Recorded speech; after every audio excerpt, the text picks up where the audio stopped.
Hello and welcome to the Future of Being Human Unplugged. My name is Andrew Maynard. I'm a professor of advanced technology transitions at Arizona State University. I'm also the director of ASU's Future of Being Human initiative. As many of you will probably know, I've been fascinated by the intersection between film and the future for some years now. And so I was very excited indeed to invite two guests onto the show who are intimately involved in exploring how filmmaking and Hollywood-style filmmaking in particular can open up ways of understanding our relationship with the future and what this means to how we act in the present. Plus, I loved the work that my guests today, Tamara and Taryn, do, especially through their organization Sirens, which we'll be talking about in just a minute. But before that, let me introduce them both. So first of all, we have Tamara Krinsky. Hi, Tamara. Hi.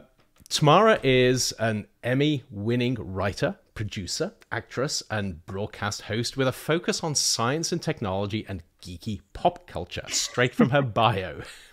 And she's sorry, you've got to sit through all of this because I'm going to go through every single sentence. She's the lead host, for Marvel Live, anchoring their red carpet premiere broadcasts. She's also a co-host for Discovery Channel's Emmy-nominated sci-tech series Tomorrow's World Today. In addition, her voice can be heard playing multiple characters on the hit futurism podcast Flash Forward and hosting Marvel's Beyond the Scenes podcast. She's scripted hundreds of live events, including Billboard Women in Music, Gleason Respect, where Gleason is the Gay, Lesbian, and Straight Education Network, and the Einstein Gala for the Institute for Advanced Study. She's also won a Primetime Emmy Award for writing and interactive strategy on Emma Approved, which is a multi-platform adaptation of Jane Austen's Emma. And in addition to all of this, Tamara is the co-founder of Sirens, along with my second guest, Taryn. So moving to you, Taryn. Again, welcome to the show. Hi. Taryn O'Neill is a writer, director, futurist, and climate storytelling activist. She has 2 decades of experience in Hollywood, both in front of and behind the camera.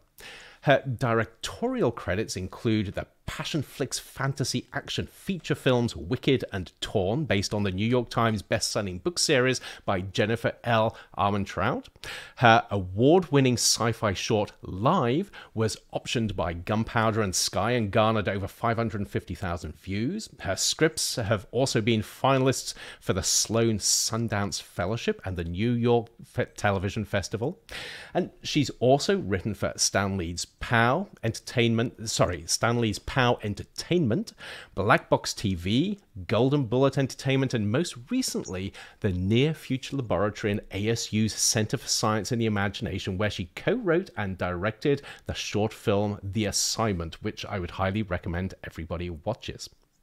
Taryn has been a pioneer in the new media space, receiving multiple Streamy Award nominations for her work in web series, both as a producer and as an actress.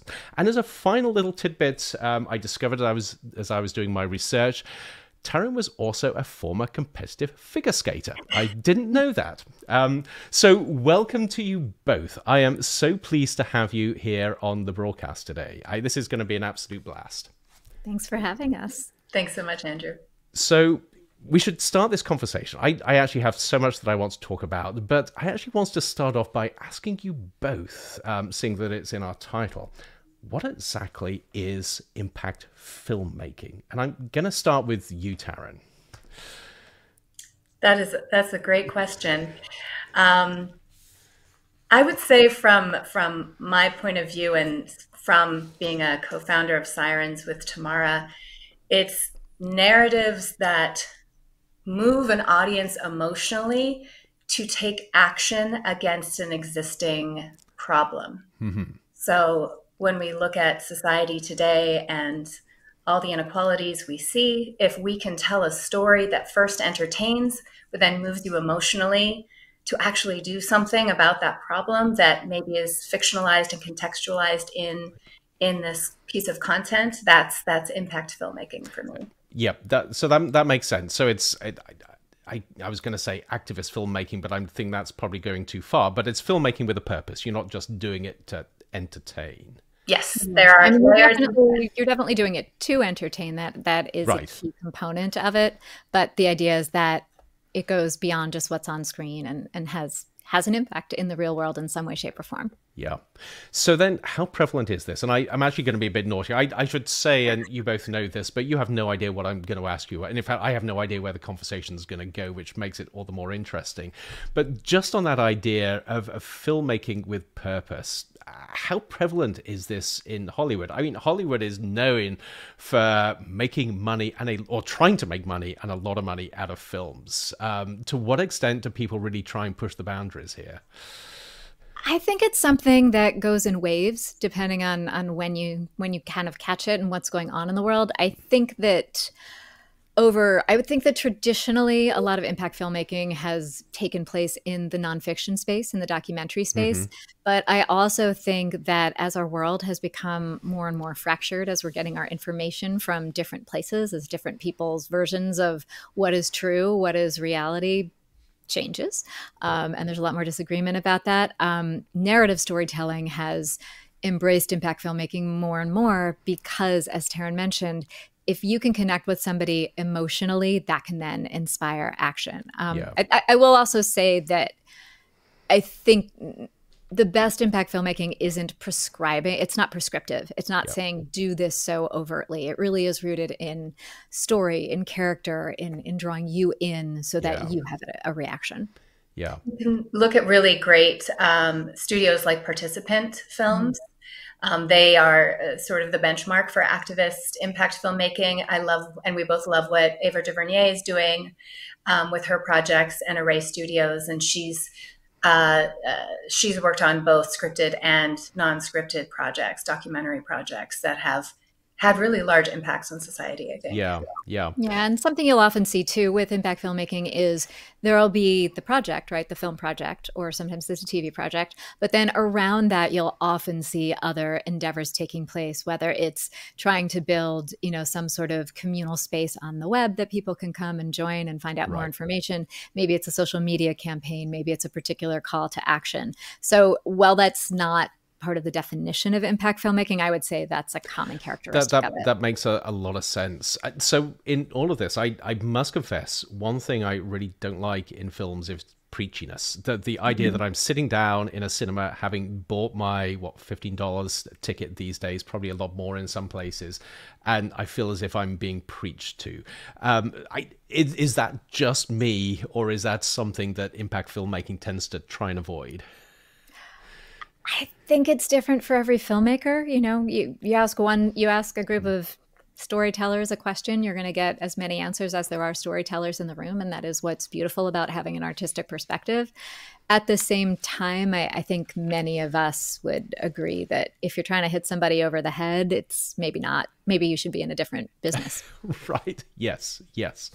So, but how then do you do that? Because I obviously I study film. I teach from films. I write about films, and it seems really hard to be able to grab the imagination and the attention of an audience in a way that gets them to think differently while making them feel as if they're part of an entertainment, part of a speculative sort of process, rather than just being sort of talked at or to. I think it's a good question because it harkens back to the fabric, the DNA that makes up Sirens, the team that Tamara and I co-founded. Nice segue, by the way. Where the impetus of it was encouraging scientific literacy through storytelling and through entertainment content. And the way that we really saw that happening was through inspiring curiosity. Right. Where storytelling could be that sort of a slippery slope down into this wild and imaginative world of science and technology.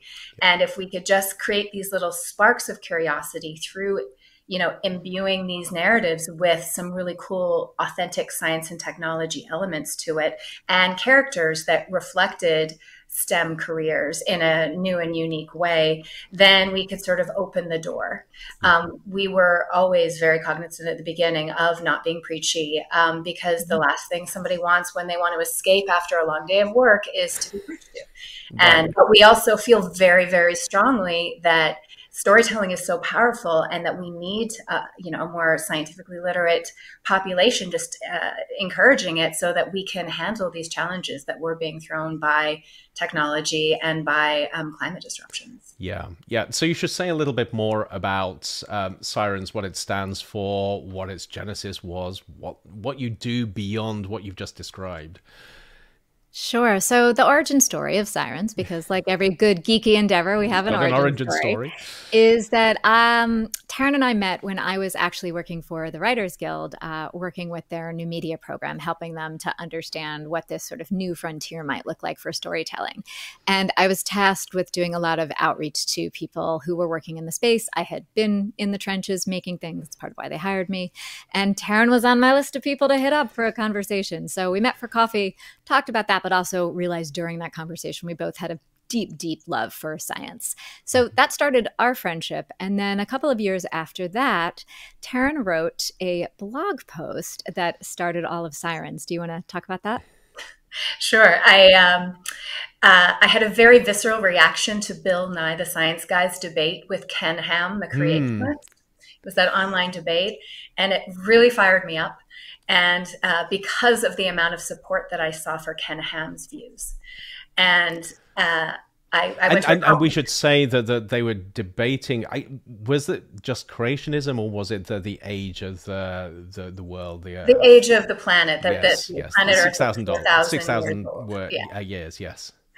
And so I went to this coffee shop, and I passionately wrote this blog post about how necessary scientific literacy was because of upcoming, this was in 2014, because of impending climate disruptions, artificial intelligence, genetic engineering, all things that I studied because I write science fiction, not even realizing how soon these impacts would be percolating into society.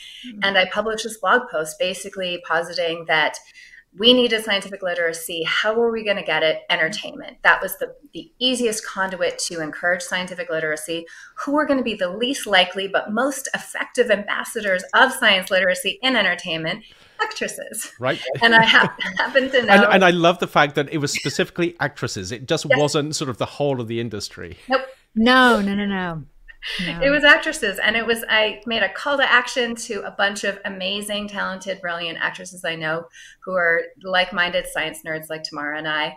And Sirens was birthed from there, from like a meetup that we had. And, you know, it's had different iterations, but really at the beginning, it was just using our social media platforms as actresses to be these cool, almost, you know, for lack of a better term, cheerleaders for the science entertainment that existed already online, encouraging it further and partnering with different organizations that were getting on that. Wow, we need more STEM in entertainment. We need women in STEM represented on, you know, on the screen. And so it just was kind of a perfect time to bring this topic to the mainstream.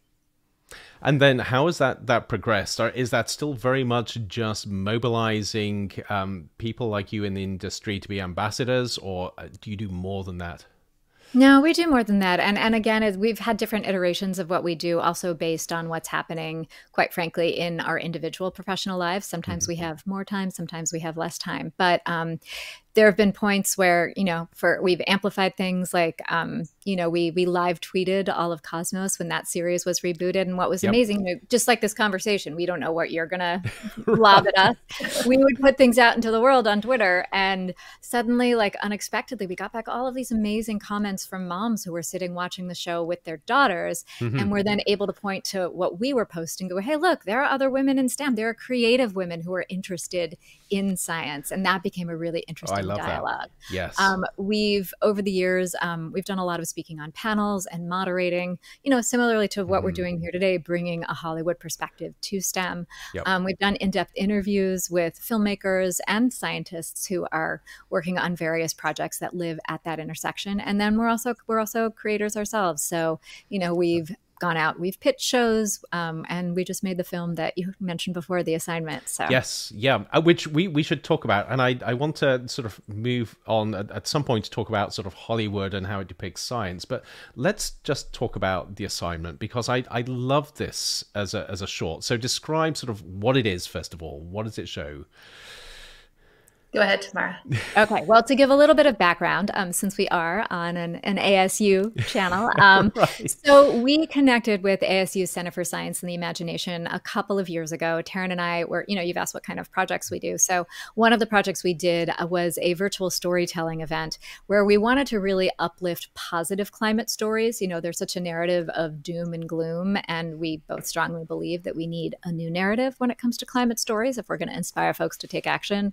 Yep. So we were doing an event where we had performers reading excerpts from positive climate stories, and then we had a panel featuring climate scientists, Taryn as a director, myself moderating, and someone from CSI talking about what they do, which is the Center for Science and the Imagination. Yes. Yeah, Ed Finn, who runs it. Yes. Very much talking about the idea of imagining ourselves into better futures. And it was a wonderful event. We had we started to form a really wonderful relationship. And we said, what else can we do? And they have a climate action almanac, which has just come out online. It's a project they've been working on for a number of years. It features short stories and novellas from 4 different fellows, authors from all around the world. So it's very much has a global perspective, as well as essays and think pieces from folks, again, with a global perspective, looking at different ways of talking about climate, different ways of thinking about it in a very intersectional manner. Yep. So we pitched the idea of doing a book trailer for them. Okay. And they sparked to it. So we put together a couple of different concepts, ranging from something that was purely documentary, what you might think of as a more traditional trailer, talking heads, interviews, things like that, all the way on the other side of the spectrum to a fully narrative piece that I wouldn't say was an adaptation of any of the stories, but was inspired by the spirit of the stories.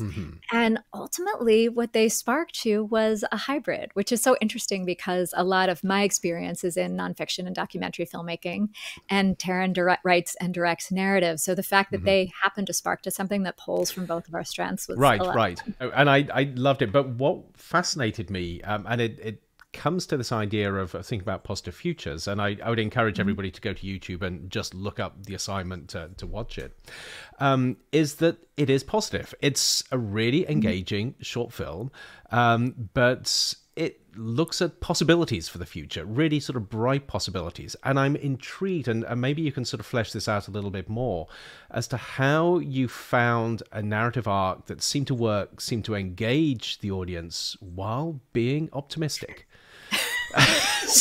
How on earth do you be optimistic and still make a film? Is this your way of showing us your dark side, Andrew? Are you only engaged in doom and gloom?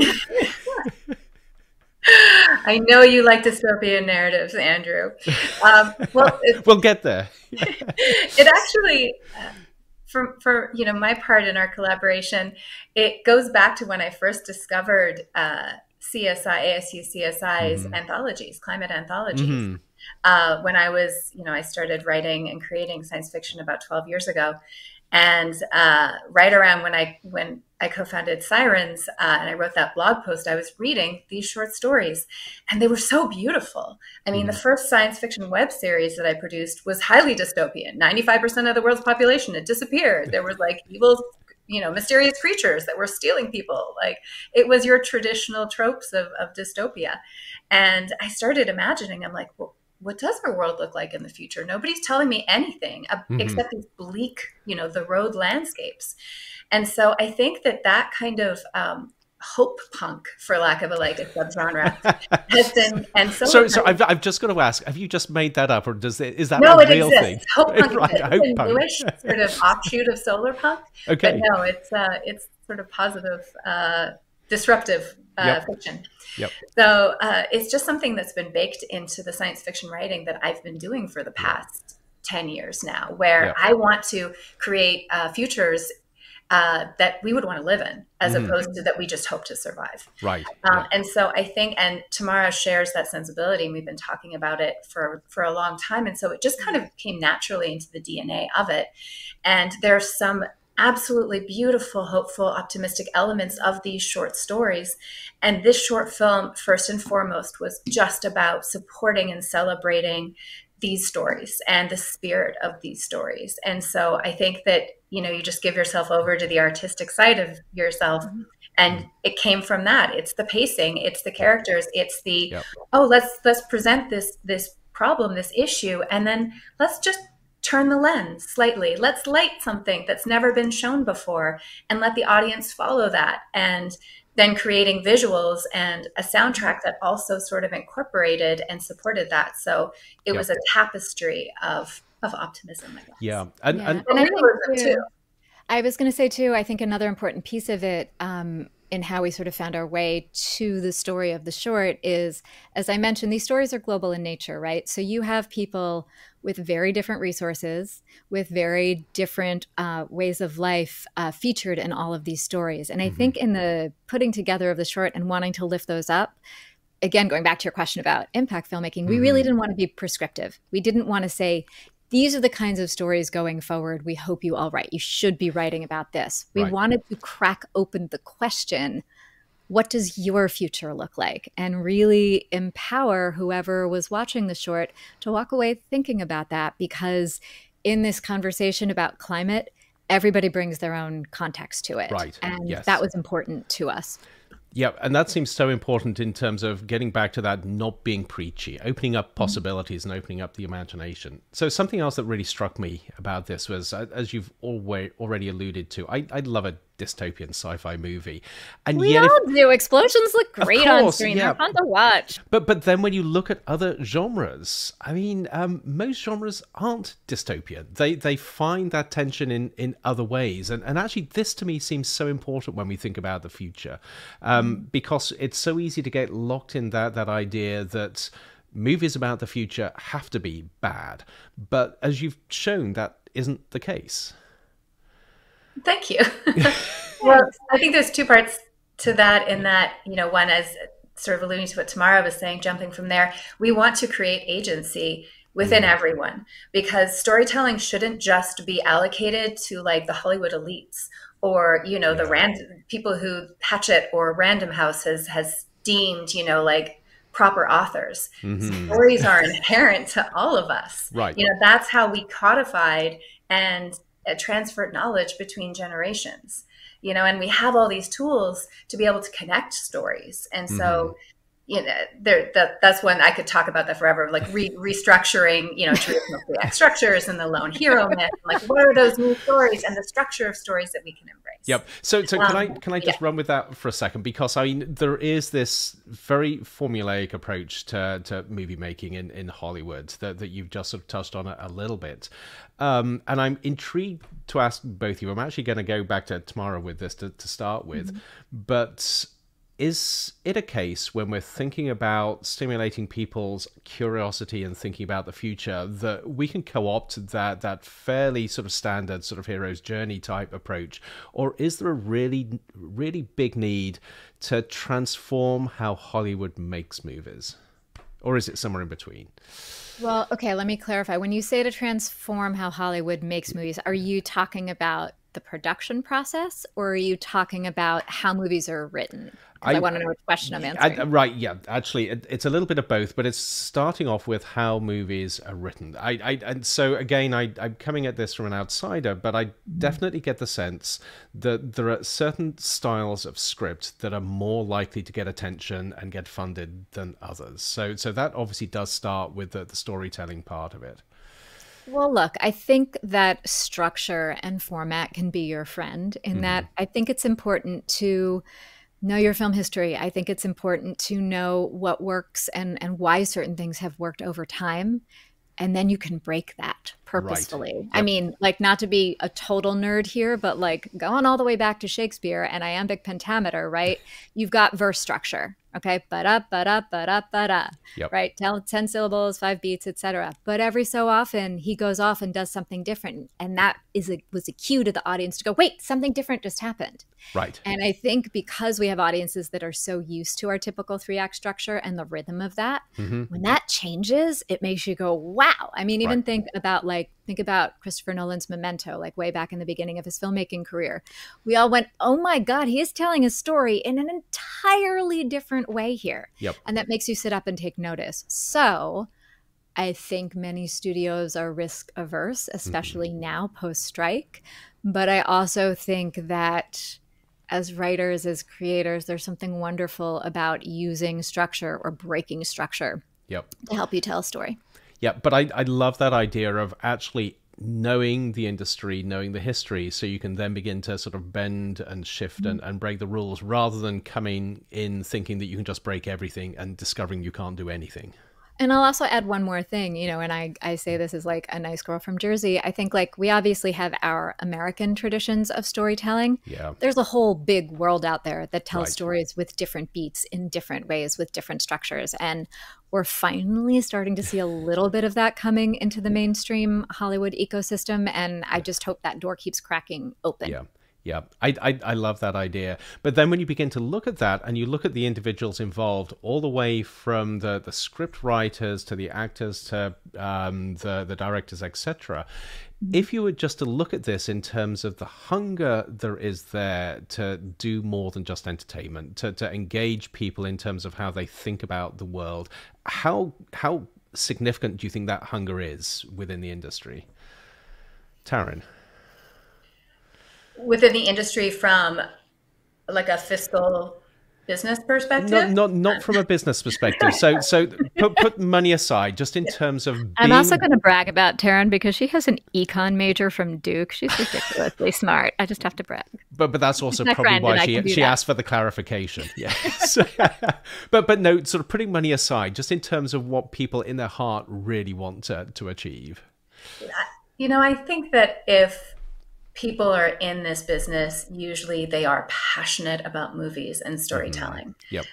There is something that gets you, if you're a cinephile, that draws you to this crazy business where you're just, you see Pulp Fiction in the theater for the first time and you're like, I want to do that. I want to make that. Right. And you feel that visceral connection that a story and these characters and the unique way, for instance, that he made that Tarantino made the movie connected to you. So I think that people want to tell the best stories. I think that these stories are distilled down by committee. When it takes a lot of money and time still to make big movies, regardless of what the AI augmentations are doing to pre and post production. Perhaps there's cost efficiencies and time efficiencies there. But besides, it takes a lot of time to make a movie. And so to raise that kind of money, you have to have a lot of people sign off on it. Yes. And so unless you are a Christopher Nolan who has a final cut approval, it's very difficult to have that pure artistic message and story and piece on the screen anymore. So I think everybody has good intentions. It all starts with good intentions. Right. And then, it gets dissolved by the business realities of this industry. Yeah. It's funny listening to you talk. It directly parallels what I find with entrepreneurs, where most entrepreneurs start out really wanting to change the world in positive ways, and then they just get stymied by the system that just sort of sucks the life out of their ambition and their vision. But there have got to be ways around this, surely. Well, I feel that you bring up an excellent point, Andrew. Something I've been thinking about is systems thinking, because I'm a systems thinker nerd. Like, I'm fascinated by the macro, by the 20,000 foot high view, and there are no narratives or movies that actually look at the systems that create our world, the systems of Hollywood. That is where change happens. And story, if we can turn that light onto the systems that actually underlie our world, maybe you know, we can actually make some change through these stories. I like that. That's impact movie making or filmmaking that goes beyond just things like climate or emerging technologies to everything. Everything. Well, as Margaret Atwood said, it wasn't just climate change, it's everything change. Yes. Yeah. So how much hope is there here? And I do want to get onto dystopia, because I do want to talk about dystopian movies. I do martial arts. I can help you through the apocalypse. Like, I'm good. Right. I'm going to ask you where your bug bag is next. It's over there. No, I do. It's over there, and then there's one in the trunk, and my garden is outside so I can grow my food. Okay. So you have a realist perspective. In fact, I'm going to shift straight to that. I was going to sort of go to how optimistic you are about Hollywood, but we can come back to that. But looking at dystopia, so one of the reasons I like dystopia is that it allows you to create a vision of what could be if we don't do certain things. So in your minds, is there a role for painting bleak pictures of the future in a way that galvanizes to action in the present, or is it just too bleak? I think something that's important to say is that it doesn't have to be binary thinking, right? Yep. So we've got dystopia. We've got all of the things that go bad, all the ways that we humans ruin the earth, and suddenly, you know, we're in our next ice age and there's no air to breathe, and our oceans are oil slicks, etc. And then you've got utopia, which is that magical invention has come along to figure out how to clean our air or the water, or, you know, the magical solution for energy, and we don't have these problems anymore. Right. Which is a little bland, to be honest, but yes. Well, story thrives on conflict. So then different kinds of things. I mean, that's a big part of the DNA of Star Trek, actually. They've figured out a lot of things. Yes. Now they're in space having conflicts yes. with other people, which are often metaphors for conflicts on our own planet. But somewhere in the middle of that utopia and dystopia is protopia, where things are a little bit better, where we started to figure out the solutions. And to me, that's interesting because there's still room for conflict in there. Yes. There's still room for us to see ourselves in there, but it also starts to paint a picture of what things could look like. Yep. Yeah, I love that. And I'm just thinking through the films that really resonate with me. They're always films that end with that ray of hope for a future. They give you a glimpse of what things could be like. And you have films where the tension is actually not based on sort of the future and our relationship with it, but there are other things that allow you to reveal a pathway forward. It almost seems like we don't get enough of that when it comes to storytelling in the future. I agree. I was thinking earlier how we almost need a new genre title, because sci-fi, science fiction, right? As a genre, it's so vast now, and it always separates us from reality. It's so far in the future, or it's in space, or it's just not reality, where speculative fiction, more of a literary term, but it more sort of looks at our potential futures. And I feel like we need that genre to talk about this small, near adjacent future, you know, these next gen narratives, or I don't know, you know, something like a possible future fictions. Like, what are these? But it's hard, right? And Taryn, you and I have talked about this because filmmaking and TV making takes time, right? Like if you, from the moment you sit down to write a script, let's say everything happened perfectly and you write that script and somebody reads it and they buy it and they rush it into production, and, you know, you're still probably talking about a year and a half, minimum. And that almost never happens. Well, at the rate of change right now, a year and a half could go by. And if you're writing near future, what you write about could be obsolete. So I think we need it, but there are challenges that are inherent in writing near future stories. Sure. And to me, this is why you've got to look at the human narrative to drive things, because the human condition changes slower than the technologies around us. But it is a real challenge. And how many movies have we all seen where the technology feels out of date already? Well, I think there's two elements. There's like, what are those domains, those sectors that are going to shift dramatically, whether it's, you know, biotech, nanotech, longevity tech, or we're looking at like lower space, deep sea mining, but then the sort of broader themes of uncertainty and rapid shifts. It's like uncertainty came very front and center during the pandemic. It wasn't a state of being that most people were used to. And so sort of having storylines that now sort of shed light on just this human condition of uncertainty that's going to be part of our life now. Yep. How do we integrate that?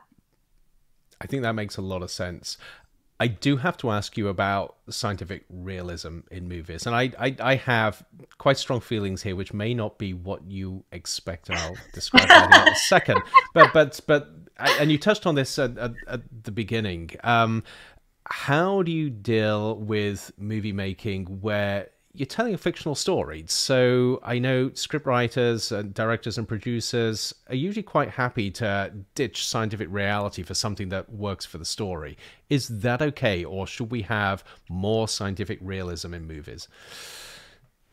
I advocate for having as much scientific realism as is possible. So in other words, at a certain point in a film, especially if it's sci-fi, you're gonna have your foundation for it, but you're gonna have your what if. And in good science fiction, the what if that is created, that world building is consistent. So whatever rules you're setting up, whatever science you're taking with you, that goes all the way through, and it follows that. And it's when it breaks that you get a lot of people very angry on that.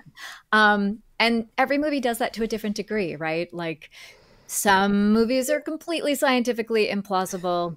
Some movies are not. I mean, look at Jurassic Park, right? Like, there are elements of that are scientifically, but there are elements that are ridiculous. But at the end of the day, we don't care because we're looking at these amazing dinosaurs on screen because the filmmaking production is so cool. Yes. That said, why, if you have the opportunity to put something scientifically correct in your film and it doesn't ruin your story, why wouldn't you? And to me, that's where it leads into irresponsible filmmaking. Yeah. Don't put false information in your film if you don't have to, especially if it doesn't ruin your story or have any bearing on it. I like that perspective. And I just to sort of give you my perspective here, this actually doesn't bother me too much. I have colleagues who will nitpick to the nth degree and say, well, they sort of got that little bit wrong there, therefore everything falls apart. I don't think that's relevant to storytelling, but I love that idea of if you can get something right and it doesn't affect the narrative, why would you not? But then how do you do it? I mean, you know the business. I mean, everything is time constrained. You call our friends at the Science and Entertainment Exchange, which is a program of the National Academies of Science.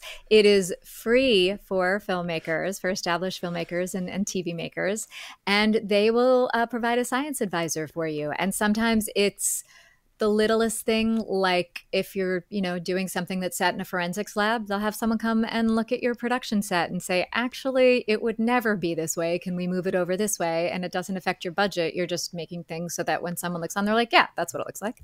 But then if you say, as the camera person, yeah, but then I can't get my jib shot, they'll go, okay, so let's move it here. It's a collaborative relationship. Right. All the way to big concepting. A friend of ours was one of the science advisors on Ant-Man. They talked a lot about quantum physics. He was instrumental actually in the development phase as they were talking about initial ideas for how the quantum world could work in that movie. And I love that example because Ant-Man is fantasy. I mean, the science in there is just crazy. And yet the fact that they had a science advisor on there, I just love that. I became this sort of science evangelist because I first started writing science fiction. And so I did the reverse research of trying to sort of support this fiction I'd created. And in going down the science rabbit hole, I came back up saying, actually, all my fiction is going to be inspired by real science.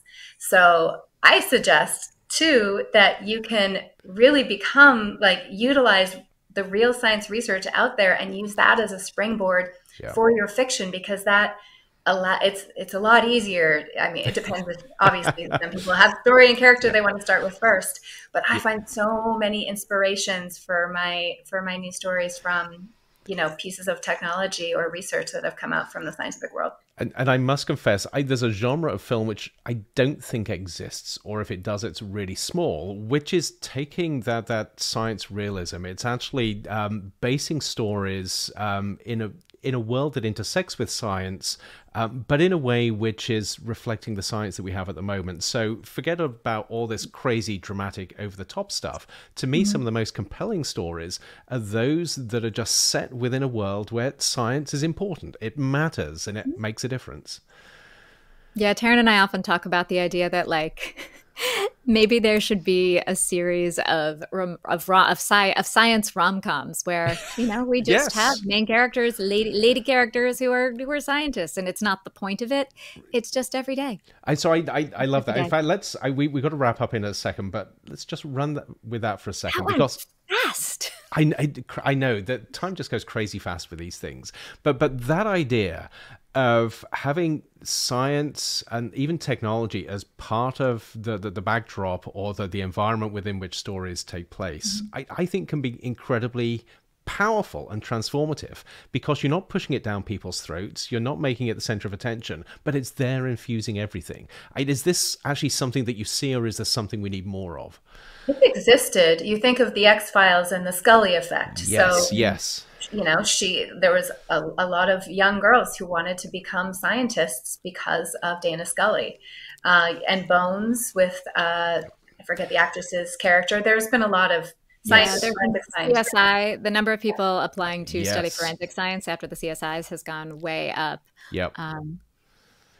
So it's definitely been there. I think that it can always be more supported. And I think that it can be even more integrated into real life, as opposed to the smart sort of isolated female character in the lab coat. What if she is wearing the leather jacket and like is at the brunch and then happens to go to the lab afterwards? Yeah. You know? Yeah. And you can also think about it in terms of world building as well. The Gina Davis Institute has done a lot of work with this. And one of the ideas that they talk about is go write your script, write whatever you're going to write, but then do a pass on it and look at the secondary characters that you've written, right? Like we've all seen the scene where you've got your main scientist and maybe it is a woman or a person of color, but then everybody else working in the background is a white man. Well, what if you repopulated the lab assistants, you know, just to have a more representative world? And that's not going to change your story. Yes. Yep. No, I love that. So we're almost going to wrap up there, but I did have one more question for you both. And I'm going to start with you, Tamara.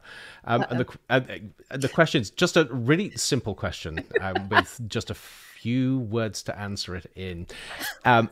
Because we're talking about the future, I want you to put your sort of future sort of seeing hats on and answer, if impact filmmaking could have the transformative impact that you truly desire, what would the future look like where impact filmmaking has changed everything? What are your visions, your dreams, your desires? Oh, just a simple question. Yes. Okay. What would it look like? Well, there are many versions and we've only got a couple minutes left. But what I would say, since we have been spending, Taryn and I have been spending a lot of time in the climate space, is that we would have a population where everybody realizes that they are a part of the solution, where everybody feels empowered, both in their everyday lives, but also to make changes, but also at a systems level, because I think one of the narratives that needs to be turned on its head is that we can all fix the planet by stopping using straws and buying Ziploc bags. And while that stuff is important, there are things happening on a systemic level that need to change. And that can happen through voting, that can happen through policy. And we as people need to speak up and do that and be active in that. So that's kind of where my brain goes to when you ask that question. Perfect. Taryn. My brain goes to two places. One that is community-based as well, because I feel like we've lost the community narrative, and giving people in different regions where they're going to need climate resilience the power to sort of write their own stories. What do they want their communities to look like? And you can have power at that smaller level to sort of build this resilience and this infrastructure. So from an impact filmmaking perspective, really giving agency to that local level. And then from a larger, I'm a big science fiction writer, director, building that story world that not just exists sort of on a two-dimensional screen, but that exists in augmented reality, in virtual reality, that people can be immersive and have a role in changing. And so it starts as this one story, but then the larger, farther reach that it gets people who are audience members become storytellers within it as well. Yeah. And so really just telling this big, beautiful story and then seeing it come true in the real life. I love that. And what a actually beautiful place to finish this conversation, both in terms of thinking about positive futures, but also futures where everybody becomes part of that storytelling about what we want the future to look like. Both of you, we've got to wrap up there, but thank you so much for this. And this is the point where I wish I had a second camera so I could turn to it and do the final sort of close down, but I don't. I only had the one camera.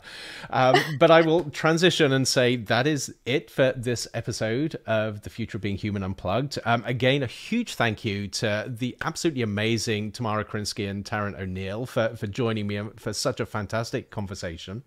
And finally, just a reminder that we will be back on April the 17th, where I will be joined by the visionary biologist, and I say visionary very advisedly, Michael Levin, to talk about his groundbreaking work on everything from organ regeneration and body plan redesign. You'll have to actually tune in to find out what body plan redesign is, to engineering proto-organisms. So join me then, but until then, thank you both for a fantastic conversation, and everybody who's watching, have a great day. Thanks for having us. Thanks, Andrew.